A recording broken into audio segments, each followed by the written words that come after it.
नमस्कार दोस्तों, स्वागत है आपका आपके अपने YouTube channel Khan learning class में। यदि आप भी टेट और सीटेट एग्जाम में बैठने जा रहे हैं तो ये वीडियो आपके लिए रामबाण साबित होगी, क्योंकि इसमें हम आपके लिए लेकर आए हैं टॉप 50 क्वेश्चंस जो आपको मिलने वाले हैं बिल्कुल फ्री, जो बार बार एग्जाम में पूछे जाते हैं। तो एंड तक जरूर देखिएगा इस वीडियो को। और पेडागोजी के जो ये क्वेश्चन है, जो आपके पेपर में 75 नंबर की पेडागोजी आती है, उससे रिलेटेड सारे क्वेश्चन हैं। आपके एग्जाम में जो पेडागोजी आने वाली है टेट एग्जाम का प्री निकालने में हम आपके लिए पूरी मेहनत करेंगे और ये वीडियो आपको बहुत ज़्यादा हेल्पफुल होगा।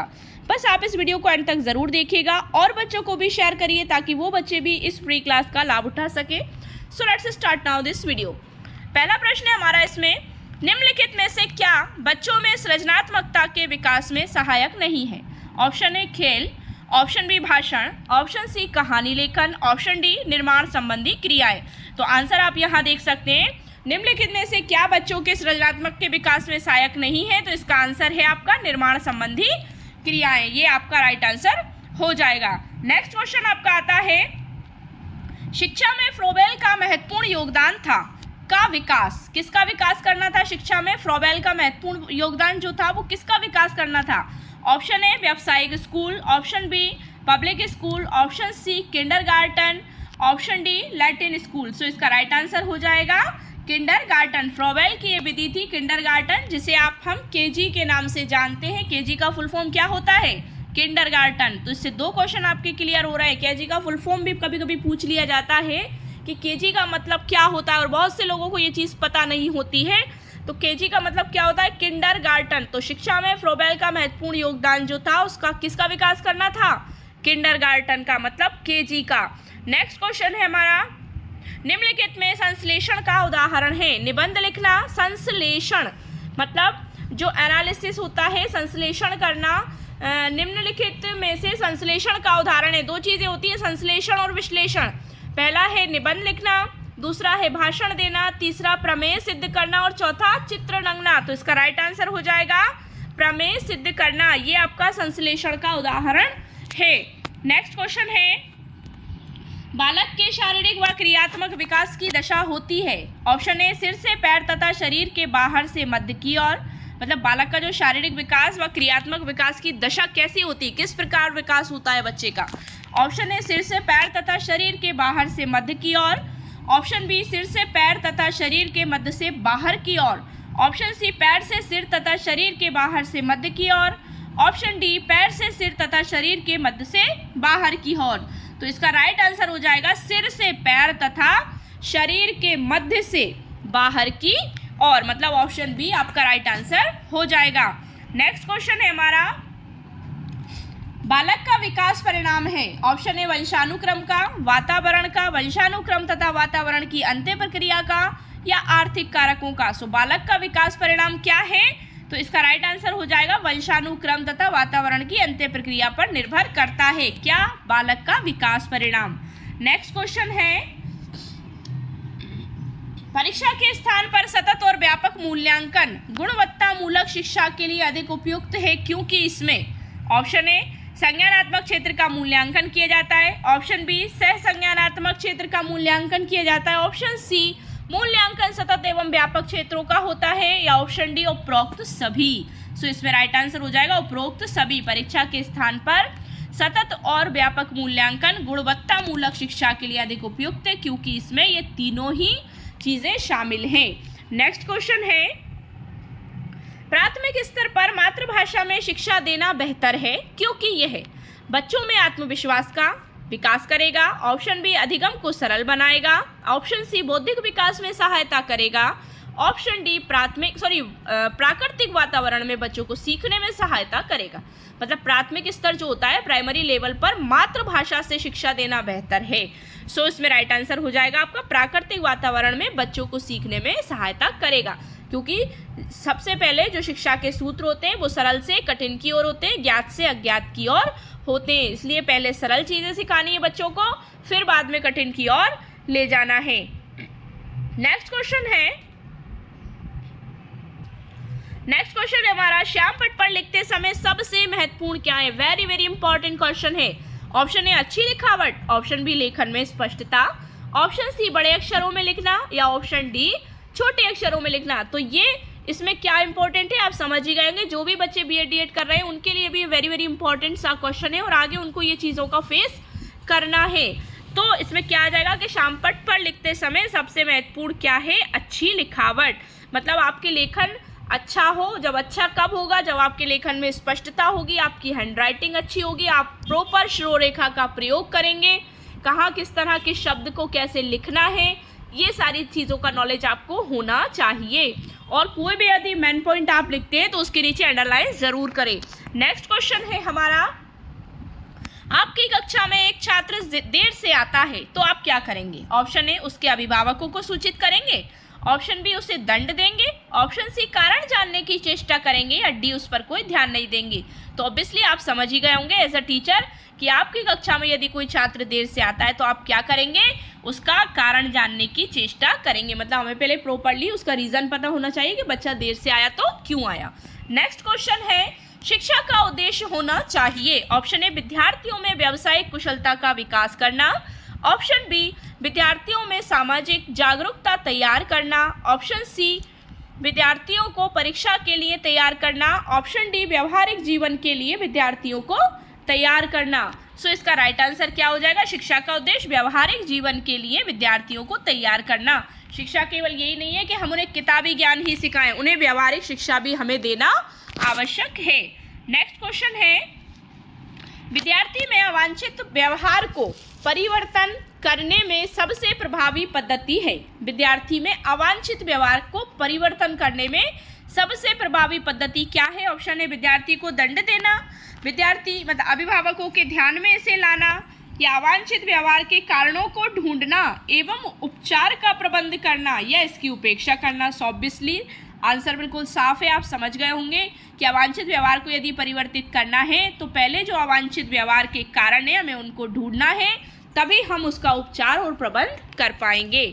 नेक्स्ट क्वेश्चन है, जब एक विद्यार्थी असफल होता है तो समझा जाता है कि क्या समझा जाता है। यदि कोई बच्चा असफल हो जाता है, फेल हो जाता है, तो उसका क्या कारण हो सकता है। पद्धति असफल है, ऑप्शन बी शिक्षक असफल है, या पाठ्यपुस्तकें असफल हैं, या फिर यह व्यक्तिक असफलता है। सो इसका राइट आंसर हो जाएगा ये व्यक्तिक असफलता है। मतलब हम उस चीज़ को पहचान नहीं पा रहे कि कमी कहाँ है, बच्चा क्यों असफल हो रहा है।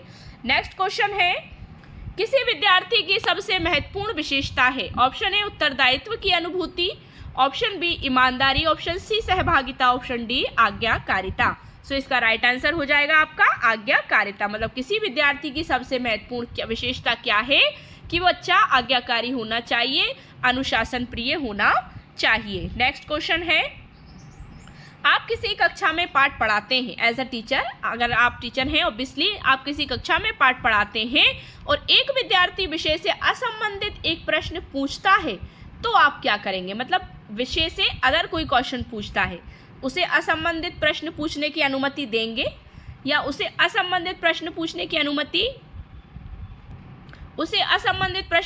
अनुमति नहीं देंगे।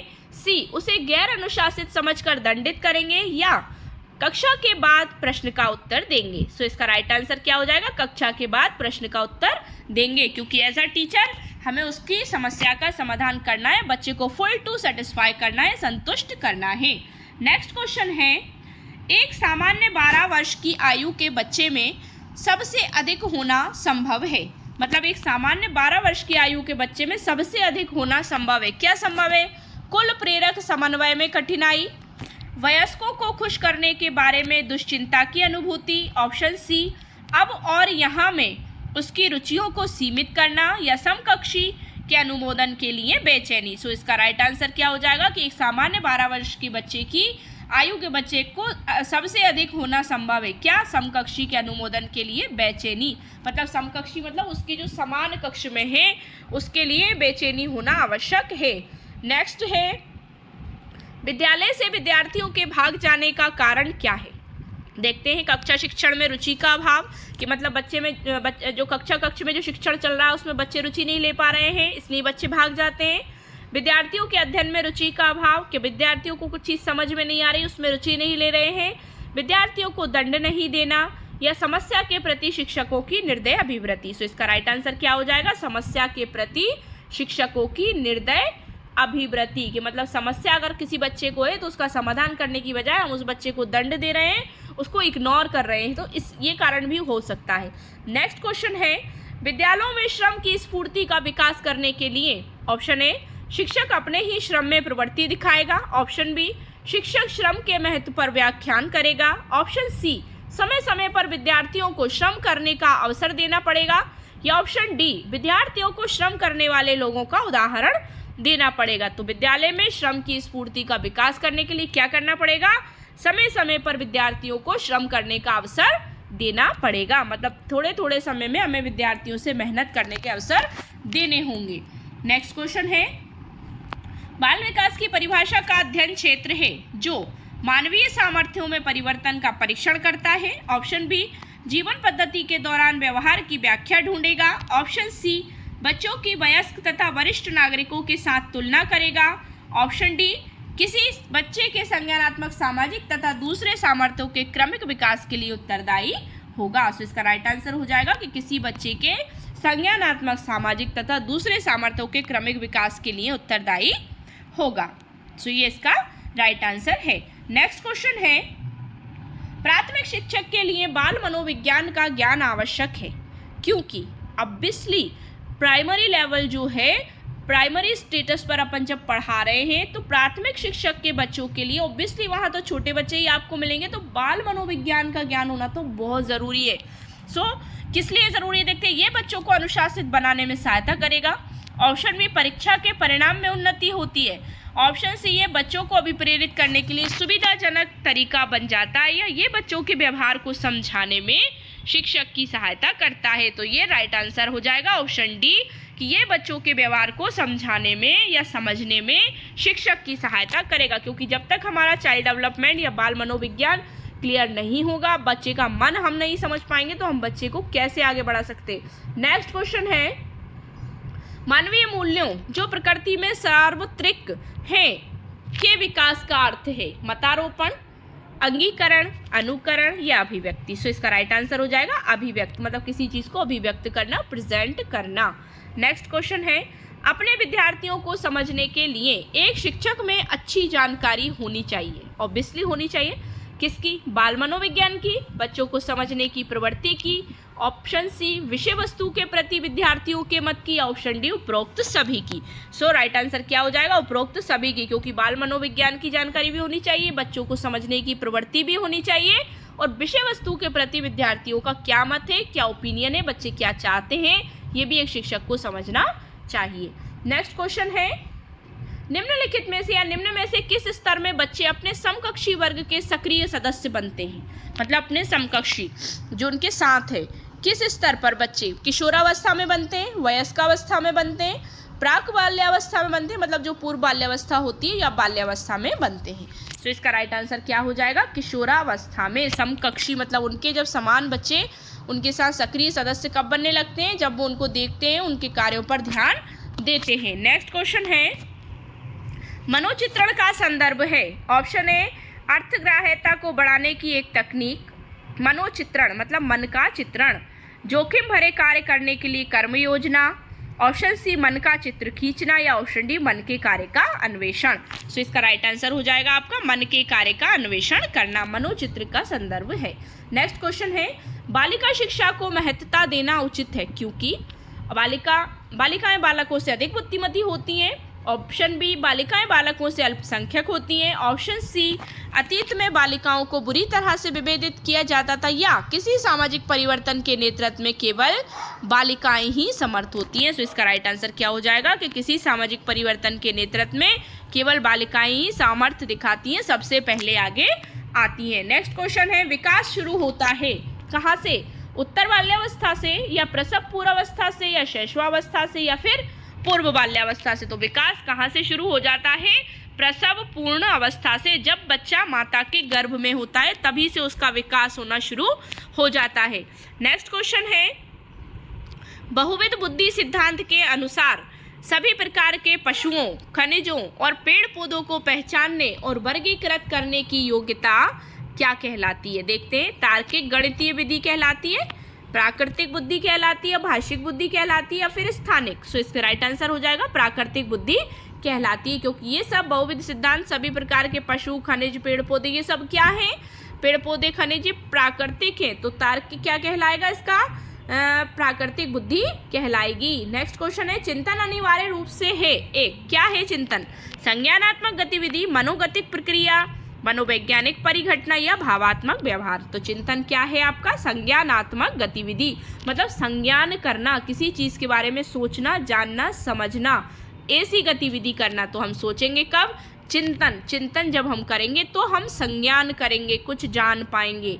नेक्स्ट क्वेश्चन है, प्याजे के अधिगम के संज्ञानात्मक सिद्धांत के अनुसार वह प्रक्रिया जिसके द्वारा संज्ञानात्मक संरचना को संशोधित किया जाता है क्या कहलाती है? मतलब प्याजे के अधिगम के संज्ञानात्मक सिद्धांत के अनुसार वह प्रक्रिया जिसके द्वारा संज्ञानात्मक संरचना को संशोधित किया जा सकता है या किया जाता है, वे क्या कहलाती है? प्रत्यक्षण, समायोजन, समावेशन या स्कीमा। सो इसका राइट आंसर हो जाएगा समावेशन, मतलब किसी चीज में इन्वॉल्व हो जाना।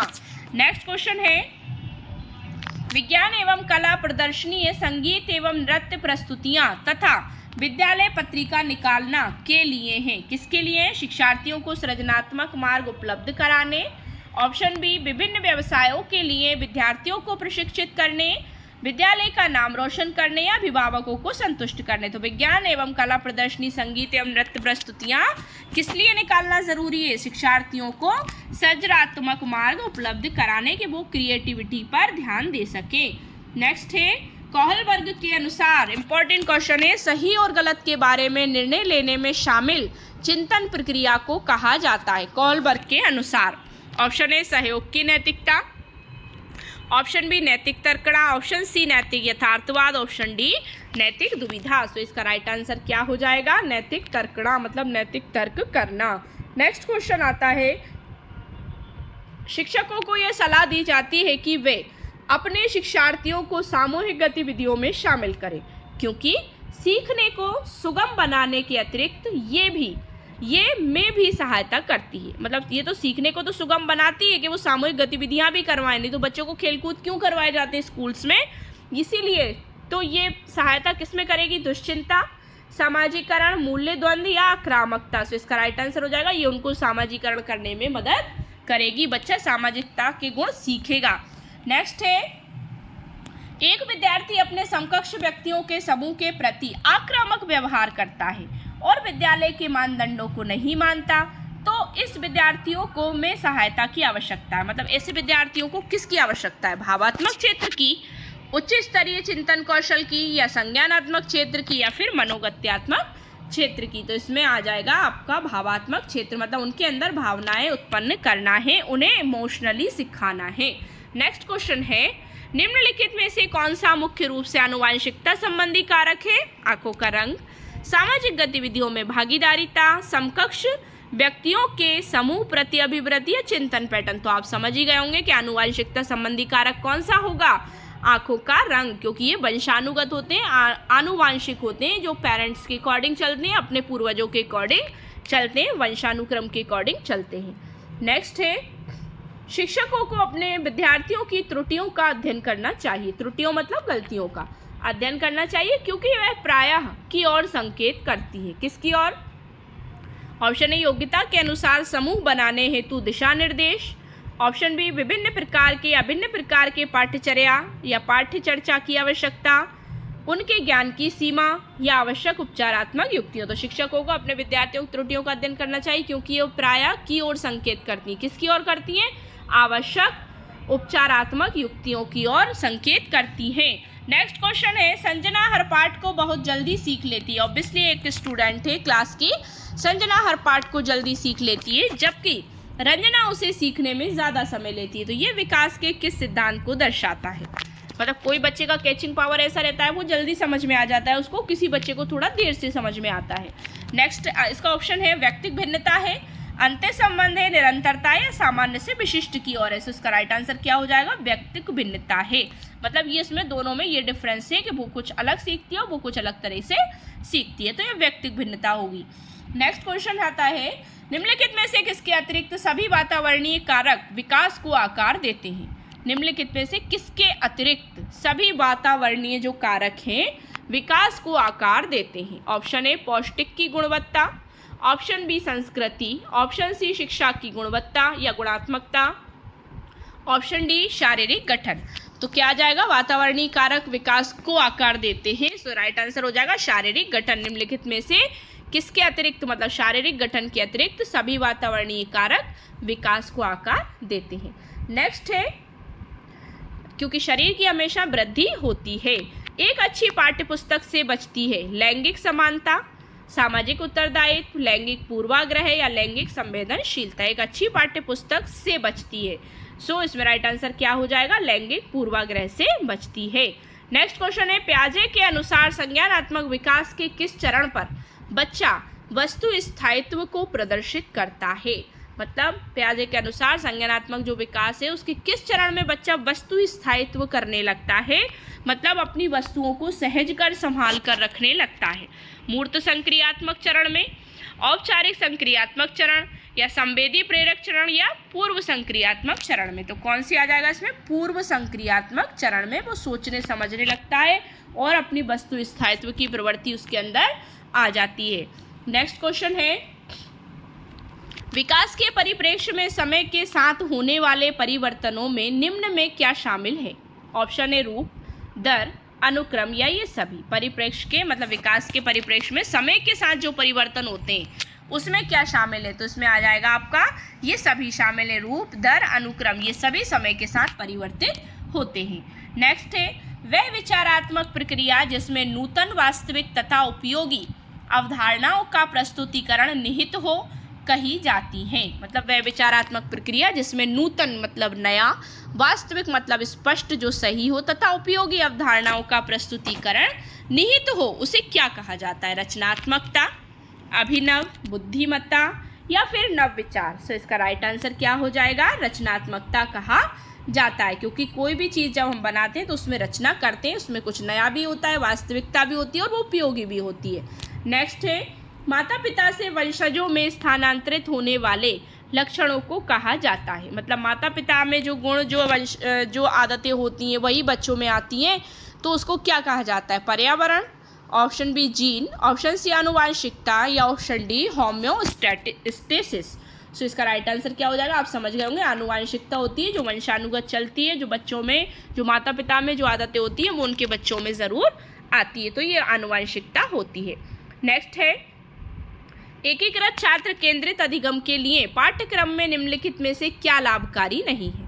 एकीकृत छात्र केंद्रित मतलब जिसमें सेंटर्ड किसको बनाया जा रहा है? चाइल्ड मतलब बच्चे को।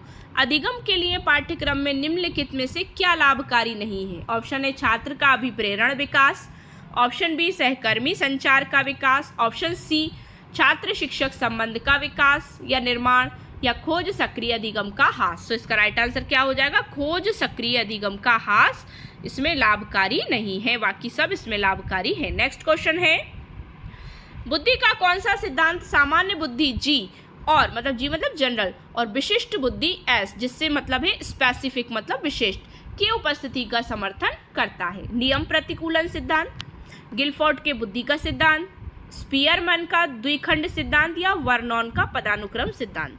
तो क्या संकेत करता है? स्पीयरमैन का द्विखंड सिद्धांत बुद्धि का कौन सा सिद्धांत सामान्य बुद्धि जी और विशिष्ट बुद्धि एस की उपस्थिति का समर्थन करता है? तो वो है स्पीयरमैन का द्विखंड सिद्धांत। नेक्स्ट क्वेश्चन की तरफ चलते हैं। प्रतिबिंब, अवधारणा, प्रतीक एवं संकेत, भाषा, शारीरिक क्रिया और मानसिक क्रिया अंतर्निहित है। प्रतिबिंब मतलब प्रतिबिंब दिखना, परछाई जिसको बोलते हैं। अवधारणा, प्रतीक एवं संकेत, भाषा, शिक्षण, शारीरिक क्रिया और मानसिक क्रिया अंतर्निहित है। ऑप्शन ए अनुकूलन, ऑप्शन बी प्रेरक पेशी विकास, ऑप्शन सी समस्या समाधान, ऑप्शन डी विचारात्मक प्रक्रिया। सो इसमें राइट आंसर क्या हो जाएगा आपका? विचारात्मक प्रक्रिया। मतलब प्रतिबिंब, इसमें अपने विचारों को आदान प्रदान होता है, और भाषा, शारीरिक क्रिया और मानसिक क्रिया अंतर्निहित किसमें होती है? विचारात्मक प्रक्रिया में होती है। नेक्स्ट क्वेश्चन है, सीखने की परिघटना में निम्नलिखित में से कौन आवश्यक घटक नहीं है? सीखने की परिघटना में अधिगमकर्ता, आंतरिक व्यवस्था, प्रेरक या शिक्षक? तो क्या आ जाएगा इसका? शिक्षक इसका राइट आंसर हो जाएगा कि सीखने की परिघटना में निम्नलिखित में से कौन सा आवश्यक घटक नहीं है? तो वो शिक्षक नहीं है, क्योंकि शिक्षक सिखाता है और अधिगमकर्ता, आंतरिक व्यवस्था, प्रेरक, ये सब सीखने के परिघटना है। नेक्स्ट है, निम्नलिखित में से कौन सा सिद्धांत ये दर्शाता है कि अपेक्षित व्यवहार के सन्निकट सकारात्मक प्रक्रिया तथा पुनर्बलन फलस्वरूप व्यवहारात्मक विकास किया जा सकता है। निम्नलिखित में से कौन सा सिद्धांत ये दर्शाता है कि अपेक्षित व्यवहार के सन्निकट मतलब पास, सकारात्मक प्रक्रिया तथा पुनर्बलन मतलब रीइंफोर्समेंट, प्रतिक्रिया मतलब रिएक्शन, फलस्वरूप व्यवहारात्मक विकास किया जा सकता है। ऑप्शन ए शास्त्रीय अनुबंधन, ऑप्शन बी वाद अनुबंधन, ऑप्शन सी ऑपरेंट अनुबंधन, ऑप्शन डी सामाजिक अनुबंधन। सो इसका राइट आंसर हो जाएगा ऑपरेंट अनुबंधन।